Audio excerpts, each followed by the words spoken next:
Hi, everybody. Welcome back to my channel. How dare you, StreamYard, making me look crazy out here. This is not the camera that I wanted to show up with. Hang on one quick second. I'm going to have to shove this thing back in. Do you guys hear me okay, by the way? Yeah? Do you hear me? Settings. Okay. So I wanted to come on here and chat with you a little bit. And now, let me see. Hi, do you guys hear me? I'm seeing hi from Scotland. I'm seeing Ireland in the building. Okay, you hear me. Perfect. Normal microphone is not being plugged in right now, so I'm just trying to make that switch here really quickly. So I'm changing webcam right now, and I am about to change my audio to Yeti. Okay, perfect. Jesus, anything can happen, right? When you're going live. So you guys, let's talk about this. Mackenzie has finally decided to file for divorce from Ryan Edwards after 6 years of marriage. First of all, let me just say, I cannot believe, it's like Olivia saying here, we all saw it coming, but for that reason exactly, I can't believe that she made it through 6 years with that man. 6 years with a person who was checked out from day one. I don't know how some people do it. Like, do you guys watch The Real Housewives of Atlanta? If you do watch The Real Housewives of Atlanta, thanks, Maya, then you guys are aware of Drew and her husband, Ralph Pittman. Ralph has been treating her like garbage ever since he was introduced to the show. It was pretty obvious that he's been cheating on her and whatnot, and he's just like a horrible person. And she's just been like, and he finally is like, you know what? I can't do enough to push this woman away from me. Let me go ahead and file for divorce on my own, even though it should have been Drew to file for divorce from him, right? Like, I don't know how some people could put up with someone who's just so emotionally unavailable, so callous, and so dismissive. Like, that just sends me up the wall. I am out the minute I see any signs of that. I don't know if any of you guys are the same way that I am, like kind of like I consider myself on my Lori Harvey, right? Like Lori Harvey, she does not mess around either. Like treat her right or bounce. That's it. Anyway, let's get into this story. So not only did Mackenzie Standifer file for divorce, it happened on Monday. She's also been granted temporary custody of the children that she and Ryan share together, those children being Stella and Jagger. Let me just tell you guys this. It's being said that she's 26, 27 years old. Just like reading that kind of like made me feel sad. The idea that she's so young and she's now going to go through her second divorce. She's got like 3 kids at this point. Like it just feels like a lot for someone that age to be going through. So my heart definitely like goes out to her with all that she's navigating, because it is an awful lot. Chicago, Texas in the house. Whoa, what up, y'all? Nice to have you guys. Indiana too, love it. Yeah, like she is going through an awful lot for such a young age. Honestly, I do not know how she does it, right? How she's gonna go through this. Like she's lucky. It seems as though she's got a good support system. Remember when she went to file for that restraining order against Ryan, her dad was right there backing her. Her dad also was calling the police to go get a welfare check on her. So like she thankfully has a really good, strong family base surrounding her as she navigates through her second divorce. The son, Jagger, that they share together is 4 years old, and Stella is 3 years old as well. And don't forget, Ryan, he was arrested. Is he still in jail, by the way? What's the deal with that? I don't think I've been following it super closely ever since he was arrested or anything like that. Speaking of arrested, I just did a video for my channel members. It is up. It's about how Nathan Griffith was arrested for the millionth time for allegedly choking a woman. How many times does that man need to prove that he is a menace to society who has no business being free until they'll just permanently lock him up or give him a strong sentence? Why is this man constantly allowed out? It's just beyond me, right? The amount of DV charges he has and the amount of DUI charges. He's a menace to women and he's a menace to the roads as well. So if you hit up youtube.com/gracereport/join, you will be able to take a look at that video. I also did a video for my channel members exclusively about Barbara Evans allegedly signing over custody of Jace to Janelle Evans. Listen, that one really it was a hard story to cover because on one hand, I'm upset because Jace is terrified, right, of David and everything. He's a horrible person. He's a dangerous person, allegedly, based on his pattern of behavior.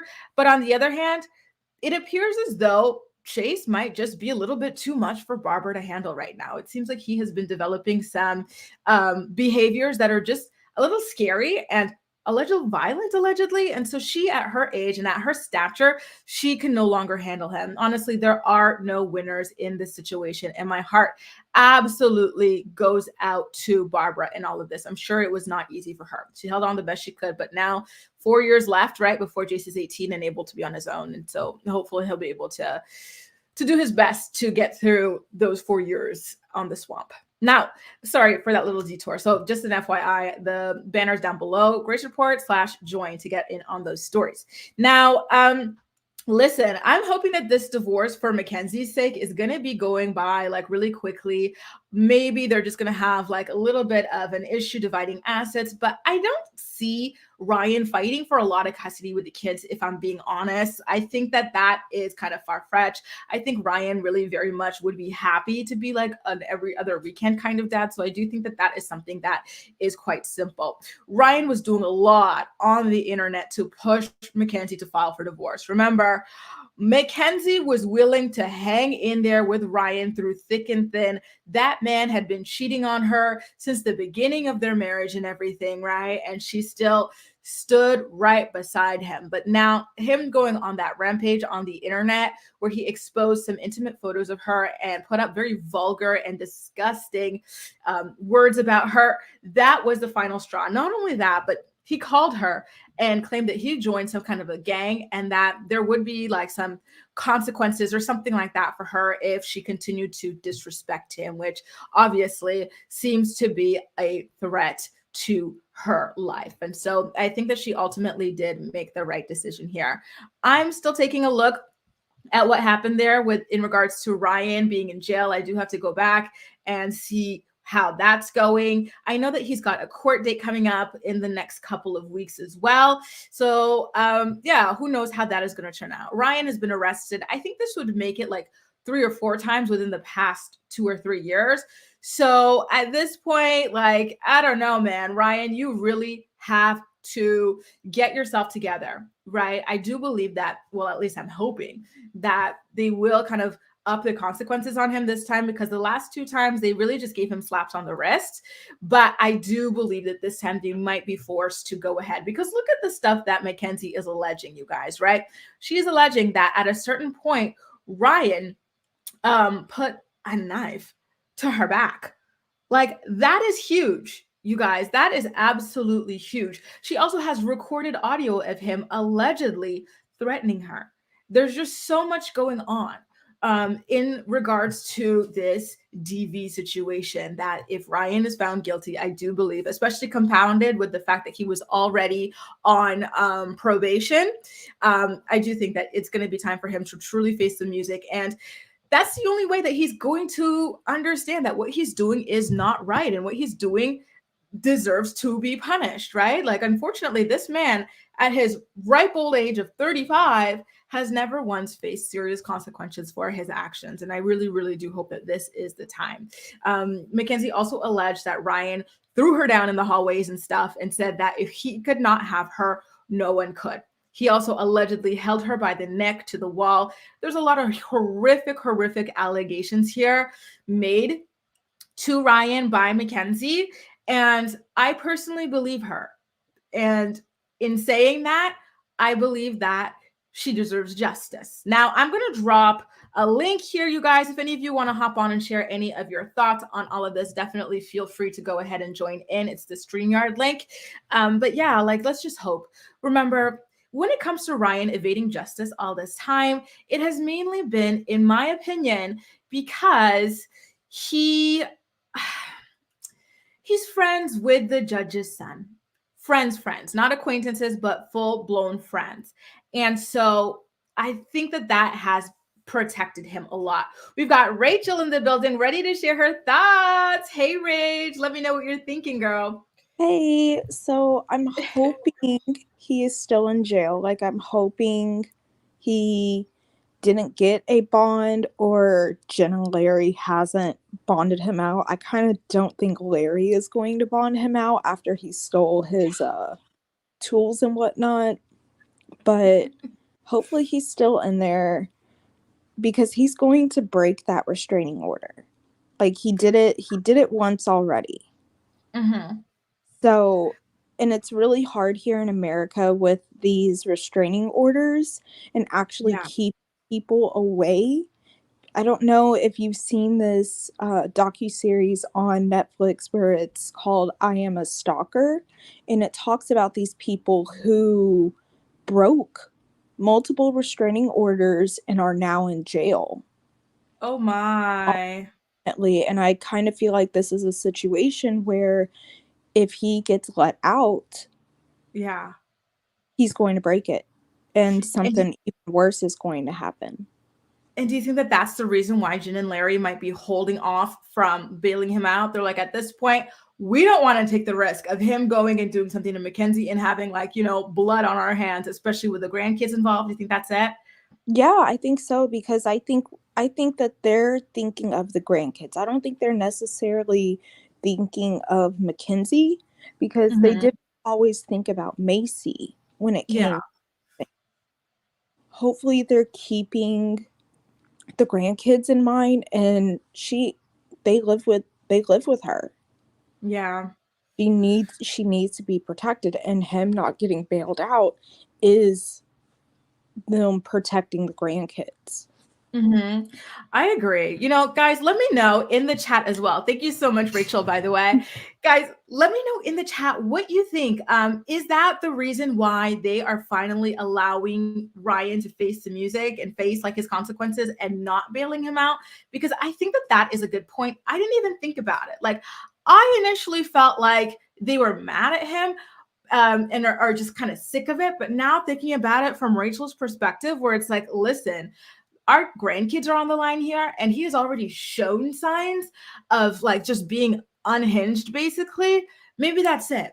But then there is another angle, which is that Ryan, when he was arrested, he also was caught with drugs and drug paraphernalia. So could that be another reason? Like, hey, listen, um, he might overdose if we get him out of there. Like, we cannot have him out in the real world because he's also still doing drugs. Maybe they were blindsided by that. I thought that they, were under the impression um, that Ryan had given it up, right? Because it seemed like even Mackenzie's dad thought that Ryan was sober at this point. Her story, your comment made me laugh. I'm going to go back and pull up a photo because that wedding day was something like it was nightmare fuel, as the kids say these days. Because how the heck do you how the heck do you decide? And how the heck do you, as a sober woman, allow this man to drive you to your wedding high out of his mind? And then on top of that, you just stand around there as he kisses his mom on the mouth. Oh, Lord have mercy. There were just so many things wrong with this entire wedding episode. I do have to go back and watch it just for nostalgia's sake because it truly was a once in a lifetime like form of just absolute what the F is this, like Jesus.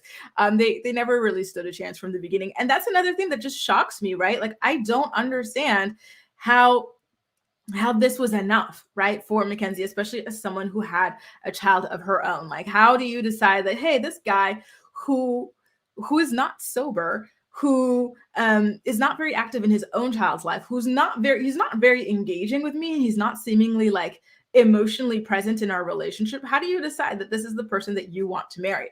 A lot of people say that she did it for television purchases, not purchases, but purposes. You guys let me know if that's something that you think, that she did it to get on TV.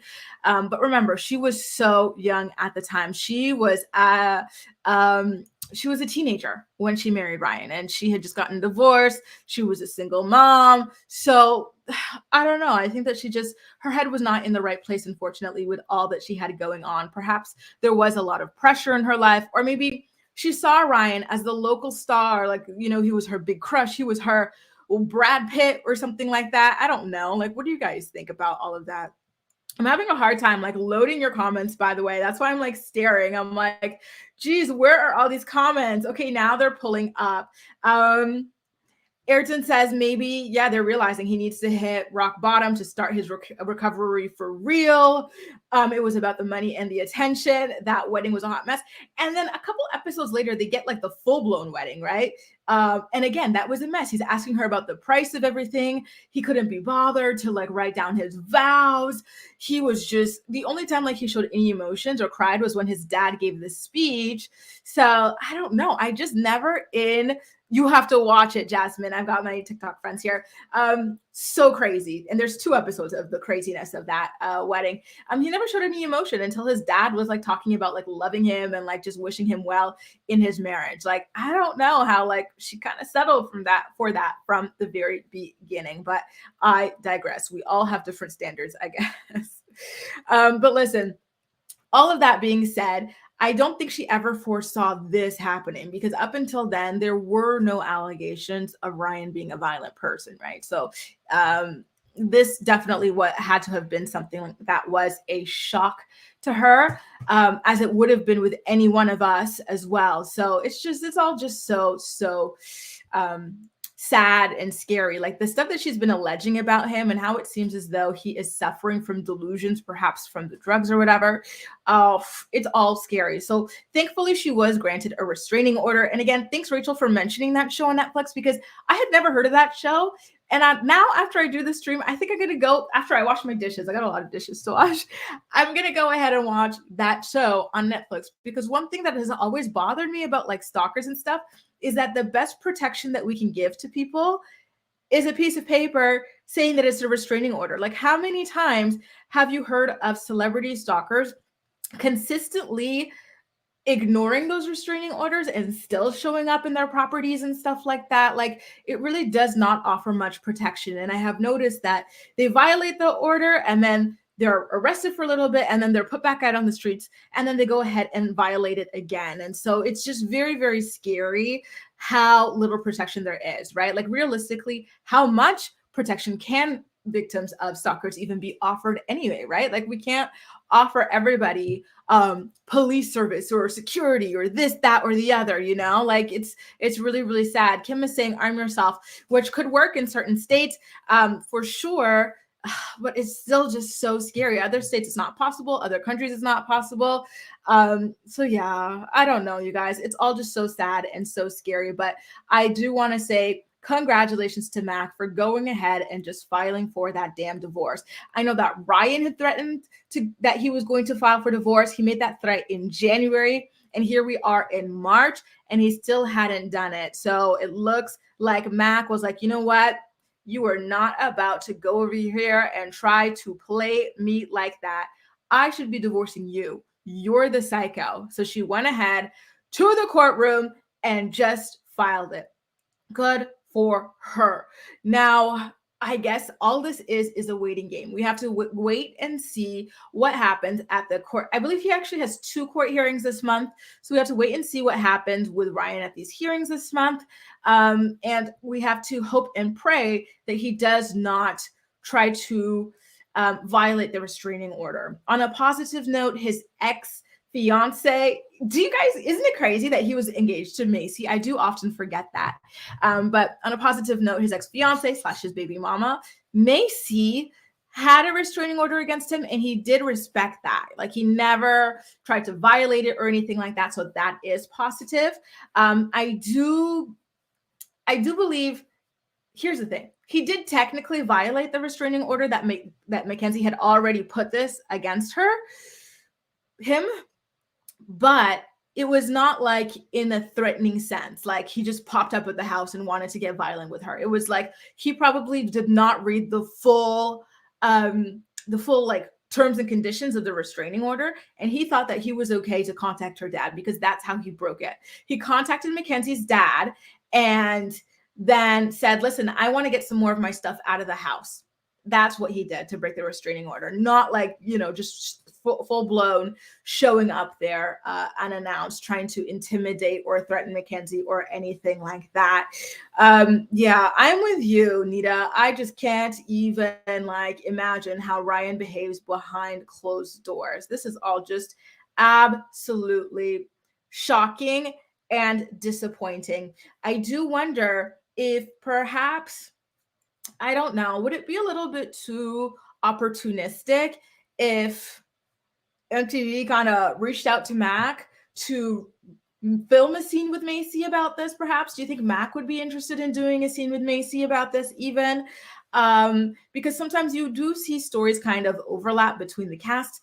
Mackenzie is no longer part of the cast, but she still is attached to Macy in that they share a baby daddy, right? And the baby daddy obviously being Ryan Edwards. So could Macy, because I know a lot of us find Macy's storyline to be quite boring and whatnot. I think this could be a very interesting storyline, but also a very educational storyline between two women who have kids by the same man, who have both dealt with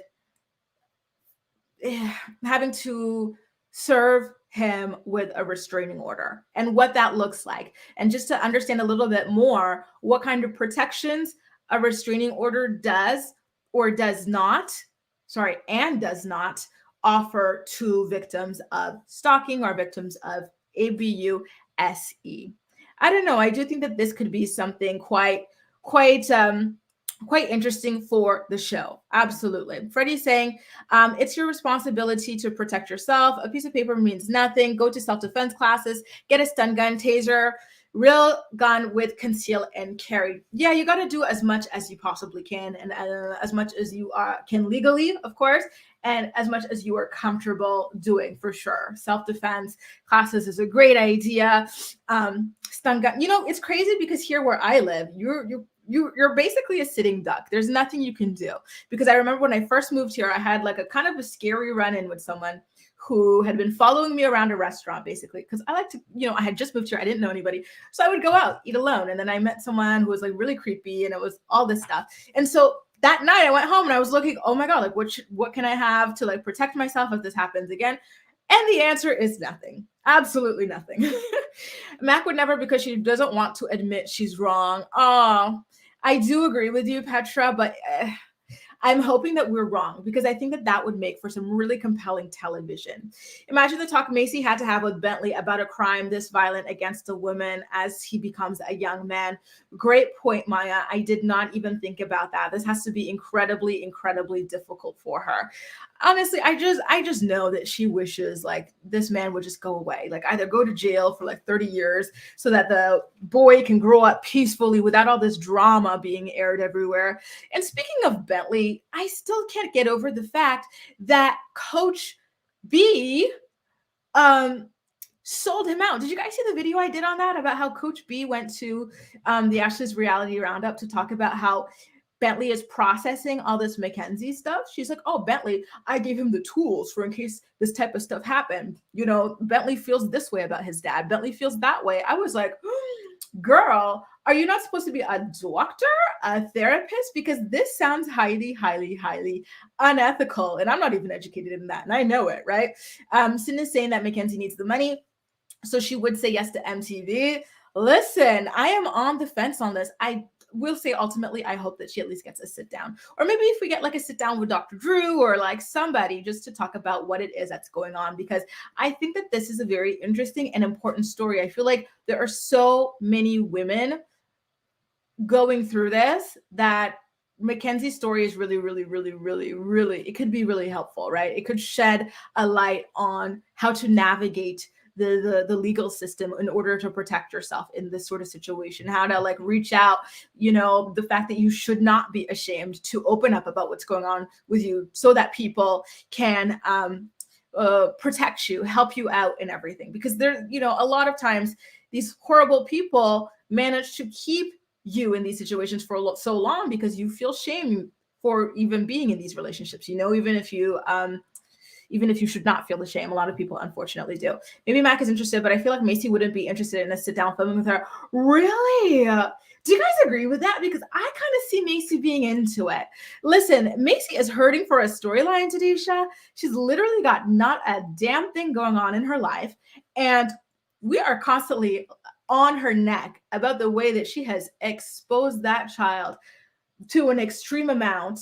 And so I think she is trying to back down from that. Remember, she did DM me when I talked about how like exploitative she is of him.